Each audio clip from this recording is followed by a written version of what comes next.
आज आपण विदर्भातील फेमस आलू बोंड्याची रेसिपी बघणार आहोत। आलू बोंडा आणि वडापाव मधला जो बटाटा वडा आहे यामध्ये चवीमध्ये फार फरक आहे। तर आतमधल्या सारणासाठी पॅन मध्ये 2 मोठे चमचे तेल गरम करून त्यामध्ये 1 चमचा मोहरी, 1 चमचा जिरं, आलं लसूण पेस्ट, 1 चमचा बडीशेप, थोडेसे कुटलेले धणे, अर्धा चमचा ओवा, कसुरी मेथी, बारीक चिरलेल्या हिरव्या मिरच्या आणि कढीपत्ता घालून खमंग अशी फोडणी तयार करून घ्यायची। एक छोटा बारीक चिरलेला कांदा घालून कांदा सॉफ्ट होतपर्यंत शिजवून घ्यायचा। 1 चमचा धणेपूड, अर्धा चमचा जिरेपूड, पाव चमचा आमचूर पूड, अर्धा चमचा काळा मसाला, पाव चमचा हळद आणि आवडीनुसार तिखट घालून थोड्या वेळ हा मसाला चांगल्यापैकी परतून घ्यायचा। 2 ते 3 चमचे बेसन घालून थोड्या वेळ तेलामध्ये चांगल्यापैकी परतून घ्यायचं। आलू बोंड्यामध्ये हे सर्व जिन्नस जातात तेव्हाच त्याला चव छान येते। यानंतर 4 उकडलेले बटाटे कुस्करून घातलेले आहे। बटाटे कुकरला 4 शिट्यांवर शिजवून घेतलेले आहे। पूर्णपणे गार झाल्यावर साल काढून नंतर वापरायचे आहे। वरतून चवीनुसार मीठ घालून हे मिक्स करून घ्यायचं आहे।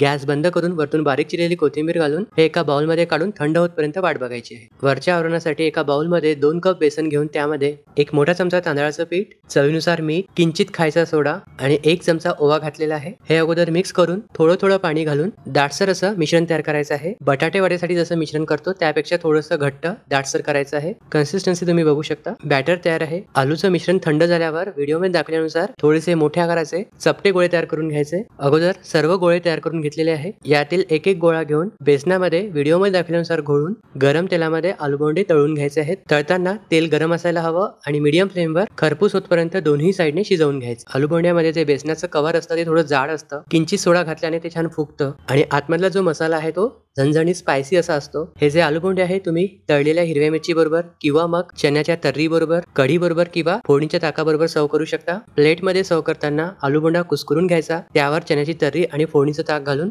गरमागरम हा आलू बोंडा सर्व करायचा। खायला खरंच खूप मजा येते। खास करून पावसाळ्यात थंडगार वातावरणात खायला खूप जास्त मजा येते। तर नक्की ट्राय करून बघाल। व्हिडिओ कसा वाटला कमेंट्स मध्ये सांगाल आणि आवडल्यास लाईक करायला विसरू नका।